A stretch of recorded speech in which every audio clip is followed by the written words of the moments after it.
Amnistía es un organismo que las abuelas de Plaza de Mayo, las madres, los familiares de Argentina, conocemos muy bien porque fueron nuestros amigos en dictadura, donde los riesgos de vida eran terribles para los que buscábamos a nuestros desaparecidos.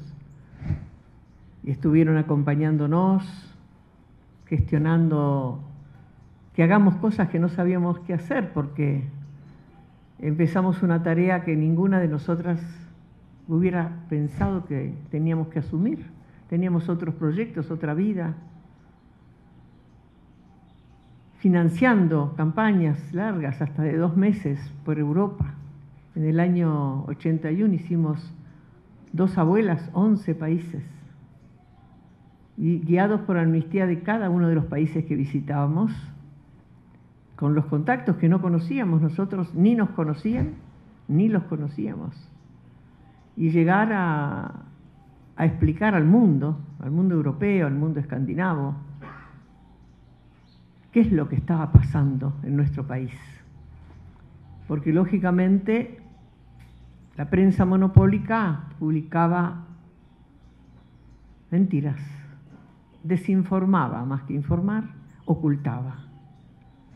Hablaba de subversivos, siempre recordamos o terroristas, un aviso, una noticia en un diario, uno de los más importantes, que aún hoy sigue haciendo lo mismo, con unas fotos de una casa destrozada por las bombas y la artillería de los uniformados. Fueron abatidos 5 terroristas, papá, mamá y 3 niños. Alcanzamos a buscarlos, de una historia que ya les voy a contar, en esta lucha nuestra, encontrar los restos en un cementerio, cuando comenzó la democracia en la Argentina. Y estaban los restos de papá, mamá, pero 2 niños.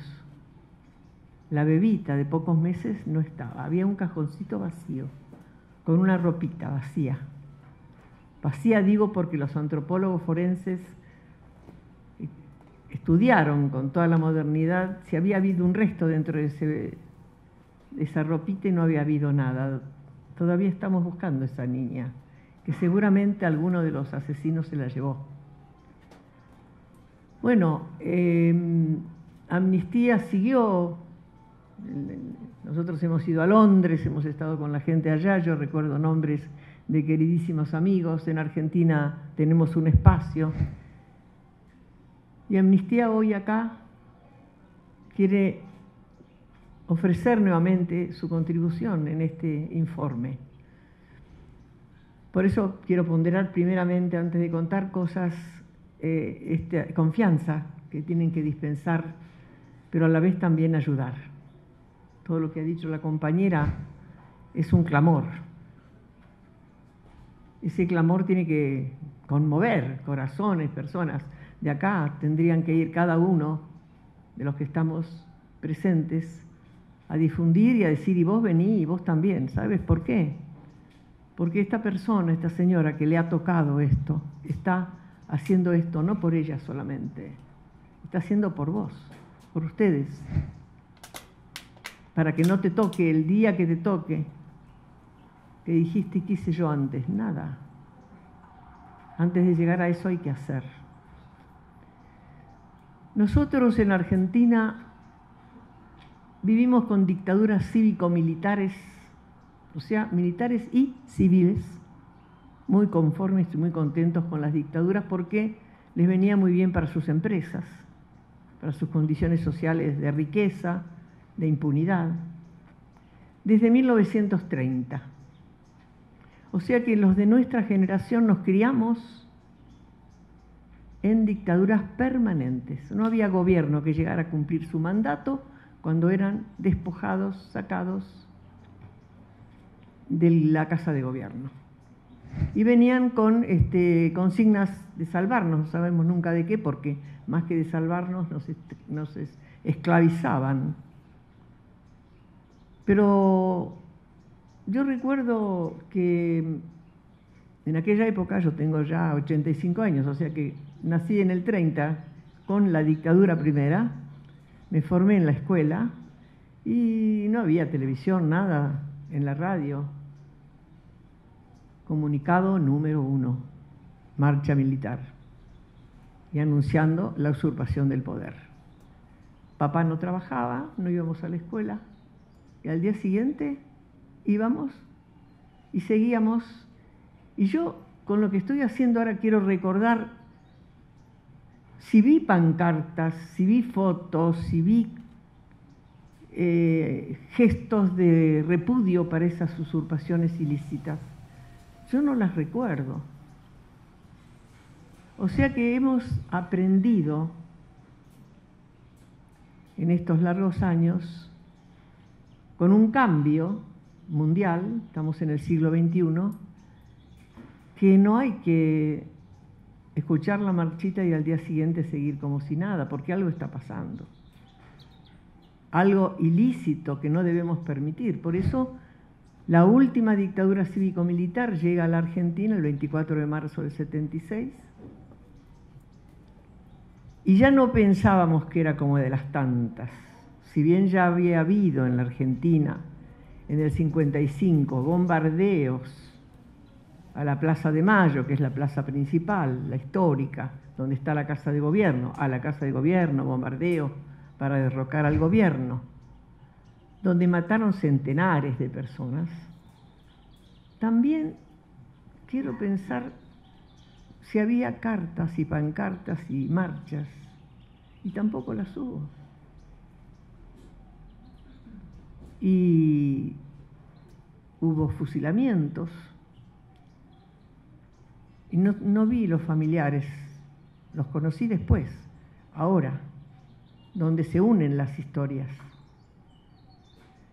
Pero ¿qué pasa? Que esta dictadura última, porque tiene que ser la última, esa es la propuesta que tenemos los argentinos, traía un proyecto en un momento en que el pueblo estaba ya muy presente, muy activo. La juventud de estudiantes era participativa, movediza, manifestaba su disconformidad, eran opositores. Los obreros, que siempre fueron presentes en otros actos en años anteriores, acá también. Los profesores enseñaban a los alumnos la historia verdadera, no la oficial, desentrañando las mentiras que se ocultaban. Yo fui docente y enseñé una historia con páginas en blanco, porque no convenía contar que algunos héroes y que tenían estatuas habían sido asesinos, habían asesinado a poblaciones originarias para beneficio, no por una guerra entre ambos, no, beneficio.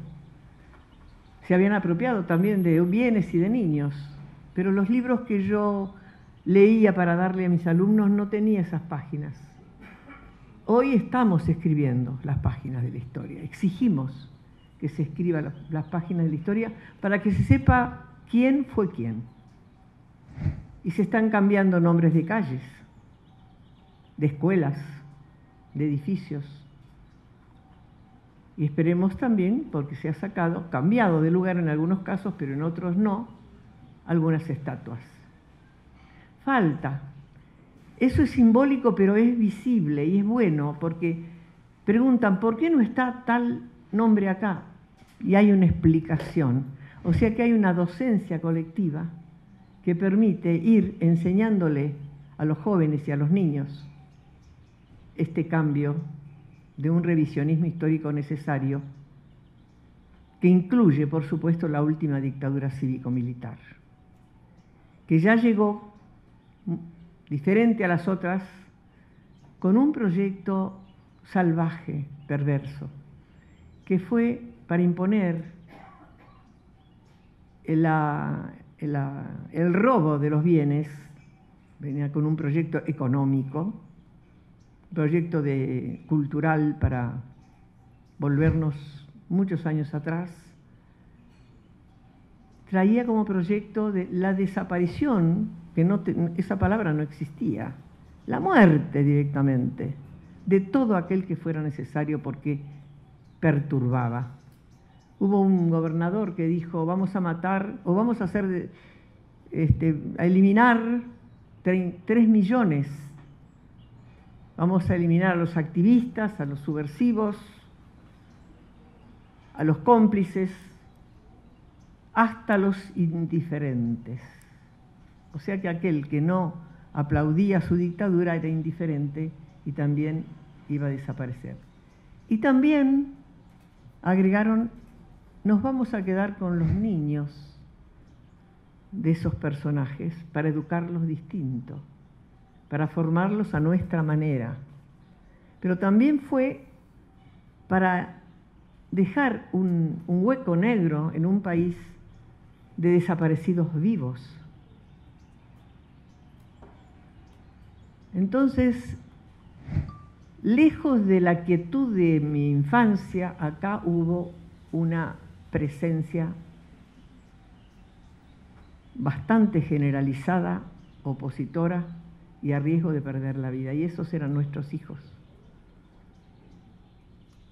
Y nosotros, educados en la burguesía de yo tenía un proyecto, a esta edad estaría conforme con que existan pobres porque les gusta,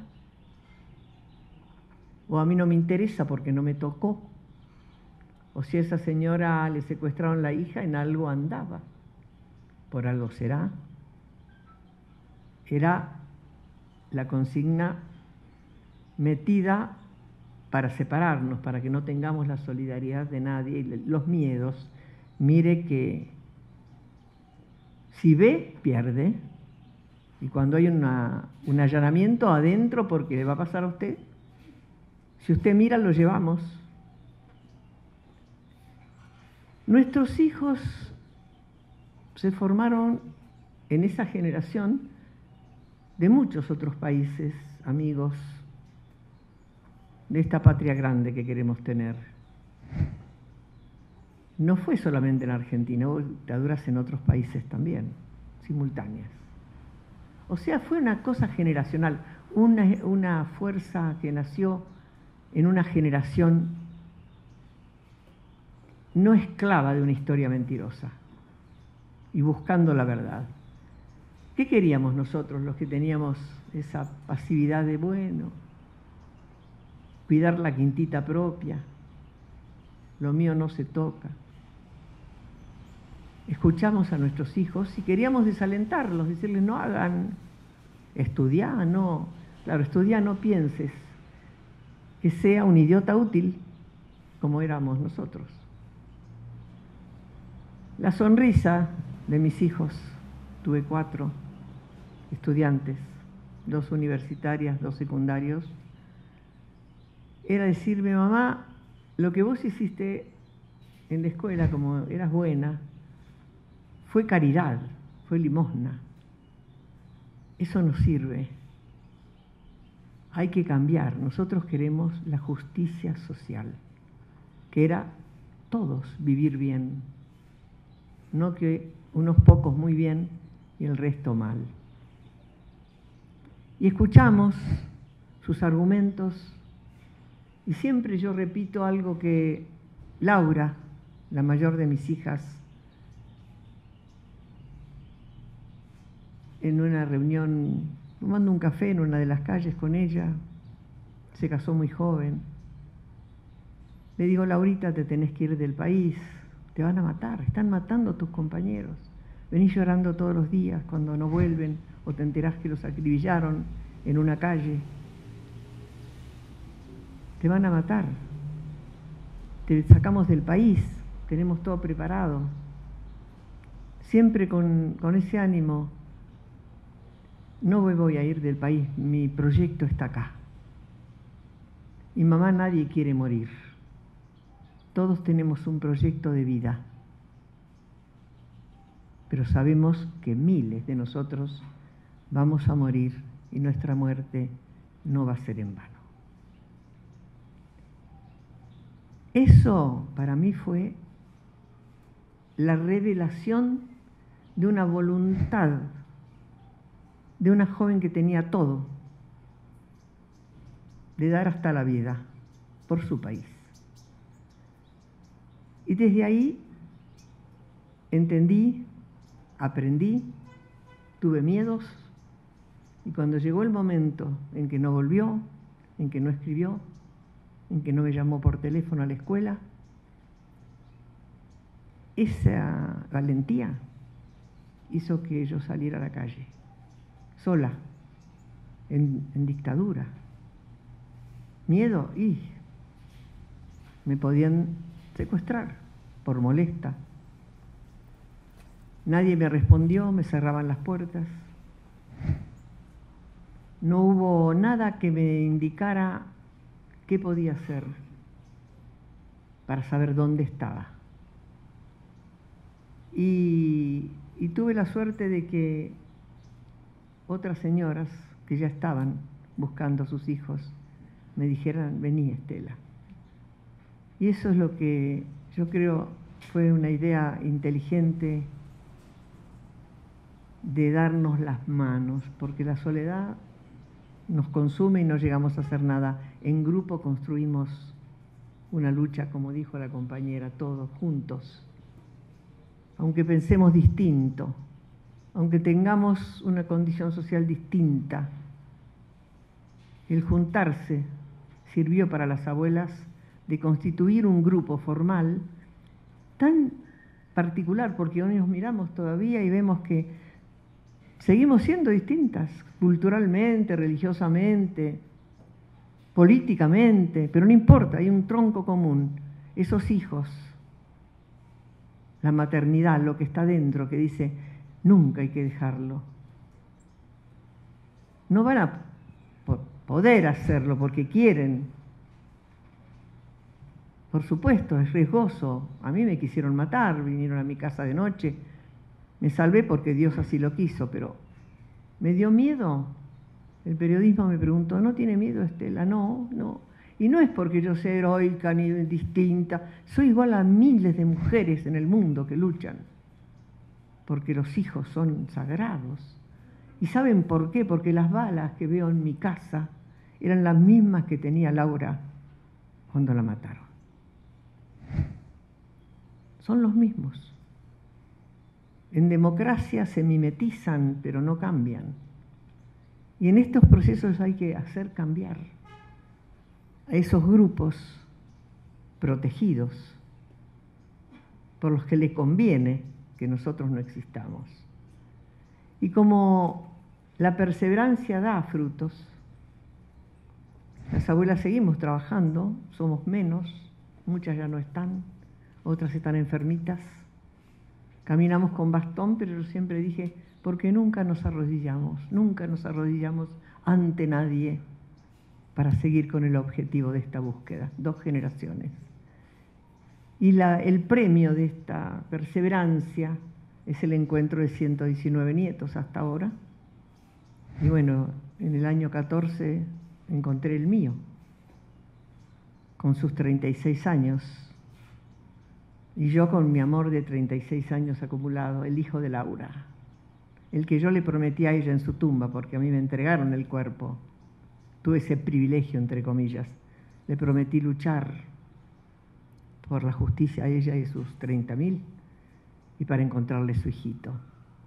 Y podría haber dicho: bueno, misión cumplida, pero no, misión cumplida no, falta. Y hay que seguir luchando para que los que hay que encontrar, que son jóvenes, hoy hombres y mujeres, que no saben que esos que los están criando son los asesinos de sus padres, o porque si lo saben no se animan. Hay que buscarlos por el mundo entero, pueden estar en cualquier lugar. Acá en México encontramos allá por el 82 un nieto. Era dictadura todavía, lo llevamos con la ayuda del ACNUR junto a su papá, porque su mamá era la desaparecida. Y pueden estar en cualquier lugar del mundo y hay que buscarlos de una manera no violenta, sin venganza, sin odios, sin rencores, simplemente mucho amor. El amor es el que vence siempre, y la verdad, por supuesto. Y acá en México, este queridísimo país hermano, del que yo supe junto a otra abuela en una reunión en Venezuela, cuando se funda FEDEFAM, un organismo de familiares detenidos desaparecidos de toda Latinoamérica, de estas madres congregadas en toda Latinoamérica, fue una representante y nos contó, y cada una contó. Y desde entonces estamos también en FEDEFAM, donde han salido decisiones muy importantes en Naciones Unidas y donde se consiguió hace unos años atrás una nueva convención internacional para la protección de personas que desaparezcan. Esos son valores que han suscrito los gobiernos, y este gobierno de México ha firmado y ratificado esa convención, y entonces tiene obligaciones. Ustedes, todos los que luchan, tienen derechos. El que está ahí está porque lo pusieron ustedes, y el soberano es el pueblo, y es el que tiene que decirle, Señor, esto sí, Señor, esto no. Y la perseverancia triunfa. No hay que aflojar, no hay que bajar los brazos. Yo me encontré, cuando al poquito tiempo de desaparecidos los chicos, los 43, con algunos papás en la capital, en el Distrito Federal, y me hizo retrotraer a los primeros tiempos nuestros. Me dio tanta angustia y digo, ¿qué puedo hacer? Bueno, nada, darles buenos consejos, saber que no están solos. Y hoy lo repito, porque se han organizado bien, no abandonen la lucha, sumen, abran, no cierren, no se encapsulen diciendo esto es de nosotros, es de todos, para que todos entiendan que les puede pasar. Y no tener miedo, porque el miedo paraliza, el miedo nos agobia y nos deja en soledad. Vencer ese miedo, esos reparos, y saber que toda Latinoamérica ha pasado y está pasando por esto todavía. Y que si llegamos al sueño de nuestros héroes, Bolívar, San Martín, O'Higgins, Artigas, de la patria grande, México también va a ser parte de esa patria grande.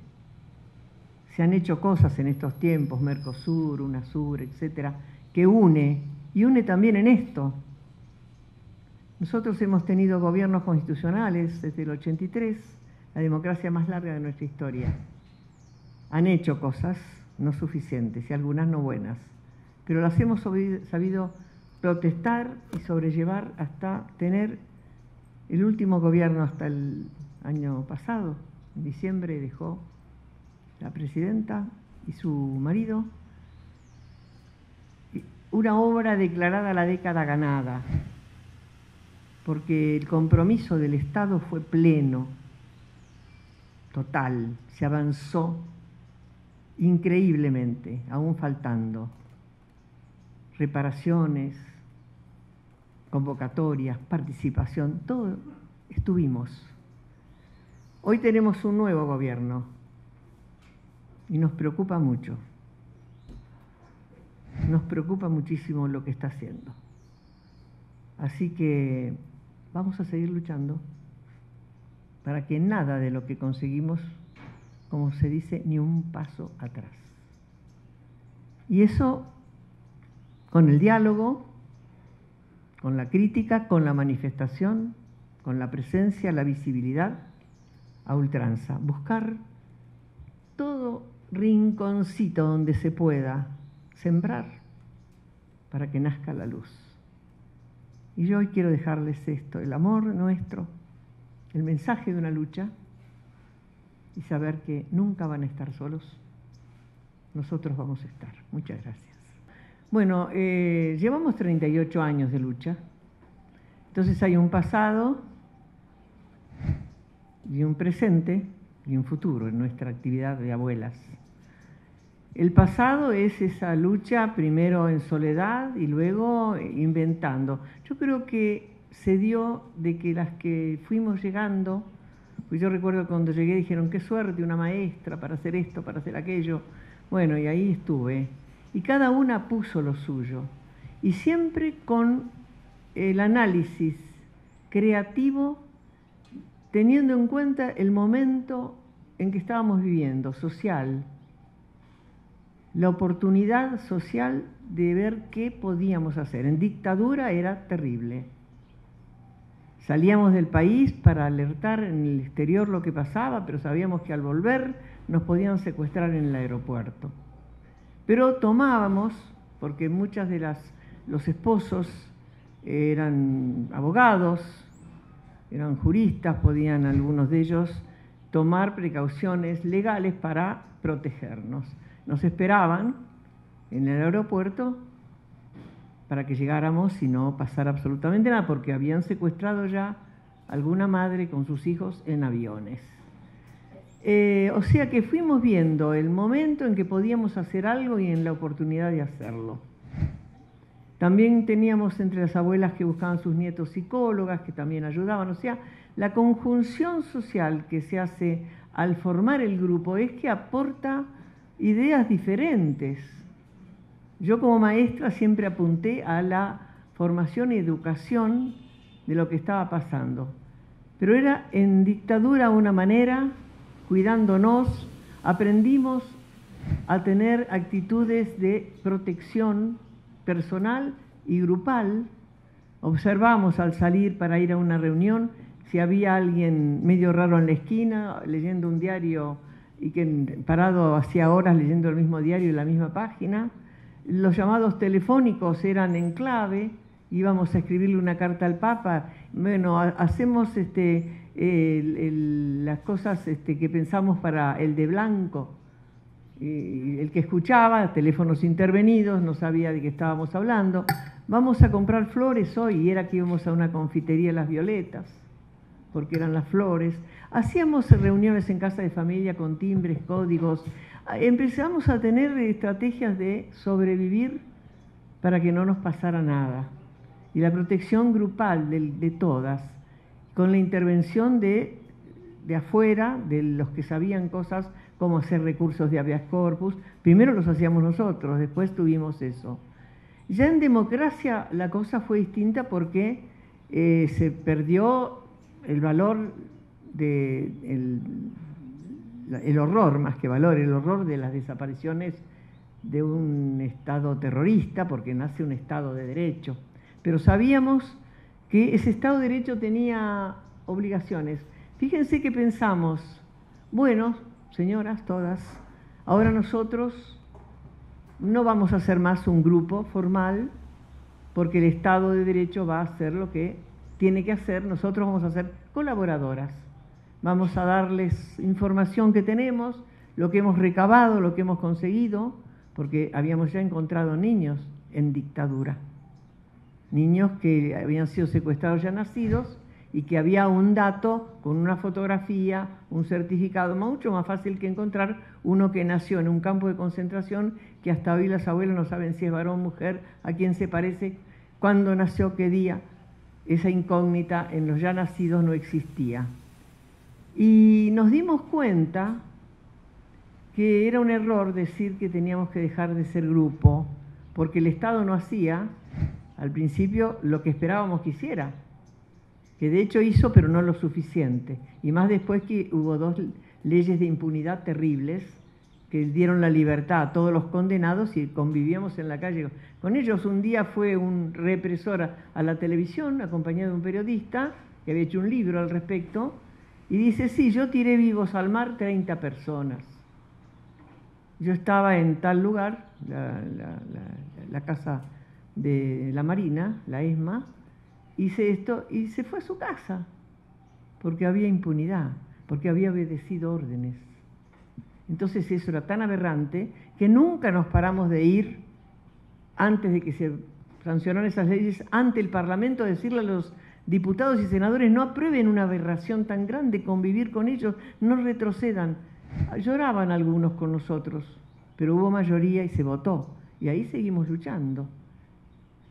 Y seguimos luchando, buscando solución de cómo identificar los niños. Viajes por Europa, no se sabe, no se puede, la sangre de las abuelas no sirve. Recalamos en Estados Unidos en el 82 y dijeron, vamos a hablar, vamos a ver. Fuimos a Washington y Nueva York. con altos personalidades de la ciencia, acompañados por refugiados políticos. Sabe que acá en México hubo muchos refugiados argentinos que ayudaron mucho cuando vinimos las veces que hemos venido, tantas veces a México, por otras razones. Y bueno, aprovechando siempre esa oportunidad, tuvimos la respuesta ya cuando comenzó la democracia: sí, la sangre sirve, y ahí se crea el banco de datos genéticos, un invento de las abuelas. O sea, el tema de cómo sobrevivimos, cómo era el dolor transformado en lucha, en trabajo, en pensamiento, en creatividad, que lo hacemos hasta hoy. Yo a veces no duermo para pensar qué tengo que hacer mañana. Hoy yo sé que tengo que ir a Buenos Aires a luchar contra un gobierno que está poniendo cosas fuera de lugar y haciendo cosas incorrectas y retrocediendo, porque se lo voy a decir en la cara, porque tengo la entidad para poder decírselo. Entonces, eso de no dormir pensando qué más puedo hacer, pero no sola, sino con el resto, con las compañeras. Yo estoy acá, pero recibo llamados y información de Buenos Aires todo el momento. Tengo mi secretaria que se ocupa de eso. O sea que estoy con ya el fruto de mi lucha con mi nieto. Laura descansará en paz, siempre estuvo en un lugar, no la tengo que buscar en cualquier lugar, pero falta, entonces yo estoy todavía. Y eso no es una valentía, eso es un compromiso de vida. Y llevar a las escuelas, ¿cómo hacer? Respondiendo al joven, los estudiantes tienen que saber lo que pasa, deben conversarlo entre ellos, formar grupos de apoyo a las familias que están luchando, y las familias ir a las universidades, ir a las escuelas, hablar con el ministro de Educación: señor, queremos hacer charlas con los alumnos, y dé permiso a sus docentes para que nos reciban, para contarle qué es lo que pasó, porque la prensa no lo dice, el gobierno no lo dice. Exigimos ahora con todos estos buenos consejos de amnistía. Los alumnos secundarios y universitarios tienen que recibir la información, y muchos libros deben estar corriendo con estas historias. Yo me las llevo, me los regalan, quiere decir que acá tienen que tenerlo ustedes también. O sea, el estudiantado es la fuerza viva, movilizada, desinteresada, buena, inteligente, que nos da a nosotros, aún ahora, en Buenos Aires, en la Argentina, en todo el país, la fuerza necesaria, la compañía necesaria. Y los tiempos del futuro, este es el presente, los tiempos del futuro es seguir. Falta mucho, hemos encontrado de 500 bebés robados, 119.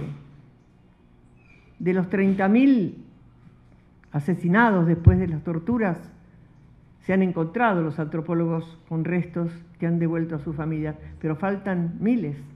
Y si falta mucho, hay un futuro para dejar, pero dejarlo no solo en nuestro país, en Latinoamérica, pero en el mundo, porque los señores del primer mundo, que viven bien porque se han llevado desde la conquista nuestras riquezas y las siguen llevando, que sepan que no están exentos de que les pase esto, a pesar de que tienen todo, porque en la Argentina teníamos todo, como tiene México.